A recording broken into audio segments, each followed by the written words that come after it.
Welcome to Once Upon a Time Originals, where you can be enchanted by familiar and unfamiliar fairy tales in their original form. Today you will hear Sweetheart Roland, a fairy tale by the brothers Grimm. There was once a woman who was a witch, and she had two daughters, one ugly and wicked, whom she loved the best, because she was her very own daughter, and one pretty and good, whom she hated because she was her stepdaughter.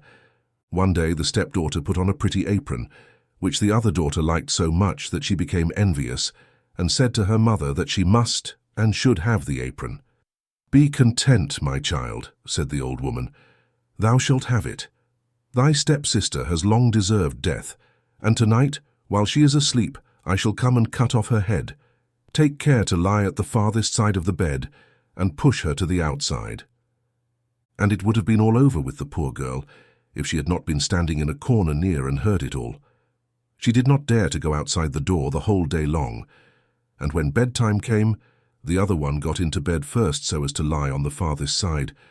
But when she had gone to sleep, the stepdaughter pushed her towards the outside and took the inside place next the wall.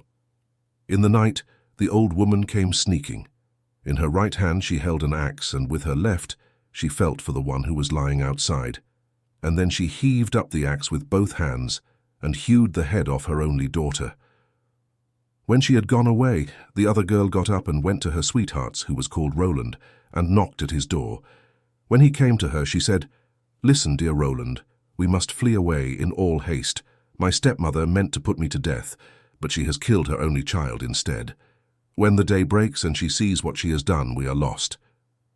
"But I advise you," said Roland, "to bring away her magic wand with you, otherwise we cannot escape her when she comes after to overtake us." So the maiden fetched the magic wand, and she took up the head of her stepsister, and let drop 3 drops of blood on the ground, one by the bed, one in the kitchen, and one on the steps. Then she hastened back to her sweetheart. When the old witch got up in the morning, she called out to her daughter to give her the apron, but no daughter came. Then she cried out, "Where art thou?" "Here at the steps sweeping," answered one of the drops of wood. The old woman went out, but she saw nobody at the steps, and cried again, "Where art thou?" "Here in the kitchen, warming myself," cried the second drop of blood. So she went into the kitchen and found no one. Then she cried again, "Where art thou?" "Oh, here in bed fast asleep," cried the third drop of blood. Then the mother went into the room and up to the bed, and there lay her only child, whose head she had cut off herself. The witch fell into a great fury, rushed to the window, for from it she could see far and wide, and she caught sight of her stepdaughter, hastening away with her dear Roland. "It will be no good to you," cried she. "If you get ever so far away, you cannot escape me." Then she put on her boots, which took her an hour's walk at every stride, and it was not long before she had overtaken them. But the maiden, when she saw the old woman striding up, changed, by means of the magic wand, her dear Roland into a lake, and herself into a duck swimming upon it. The witch stood on the bank, and threw in crumbs of bread, and took great pains to decoy the duck towards her. But the duck would not be decoyed, and the old woman was obliged to go back in the evening disappointed. Then the maiden and her dear Roland took again their natural shapes, and travelled on the whole night through until daybreak. Then the maiden changed herself into a beautiful flower, standing in the middle of a hedge of thorns, and her dear Roland into a fiddle player. It was not long before the witch came striding up, and she said to the musician, "Dear musician, will you be so kind as to reach that pretty flower for me?" "Oh yes," said he, "I will strike up a tune to it."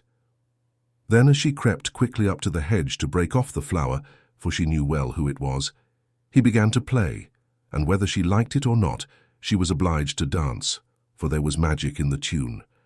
The faster he played, the higher she had to jump, and the thorns tore her clothes, and scratched and wounded her, and he did not cease playing until she was spent, and lay dead. So now they were saved, and Roland said, "I will go to my father and prepare for the wedding." "And I will stay here," said the maiden, "and wait for you, and so that no one should know me, I will change myself into a red milestone." So away went Roland, and the maiden in the likeness of a stone waited in the field for her beloved. But when Roland went home, he fell into the snares of another maiden, who wrought so that he forgot his first love. and the poor girl waited a long time. But at last, seeing that he did not come, she was filled with despair and changed herself into a flower, thinking, "Perhaps someone in passing will put his foot upon me and crush me."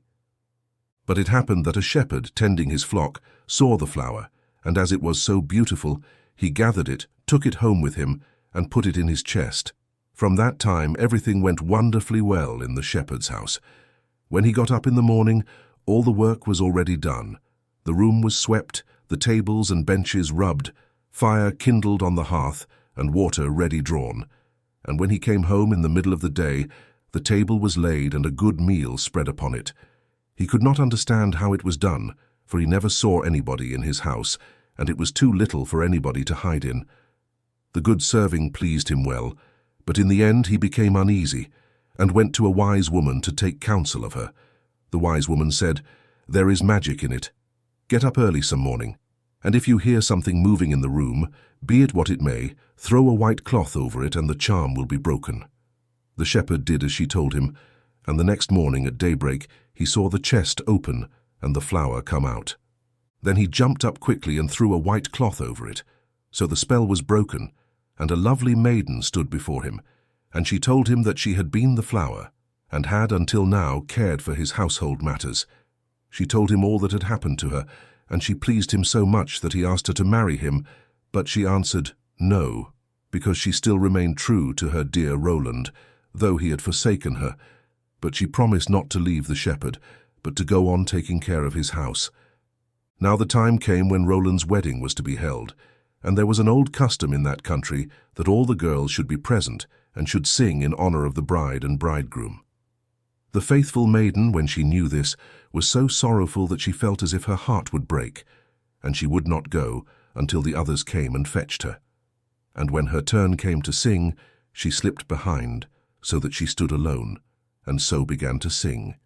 And as soon as her song reached Roland's ear, he sprang up and cried, "I know that voice. That is the right bride, and no other will I have." And everything that he had forgotten, and that had been swept out of his mind, came suddenly home to him in his heart. And the faithful maiden was married to her dear Roland.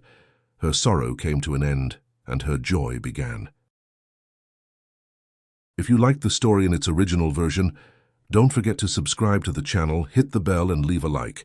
Thank you, and see you next time on Once Upon a Time Originals.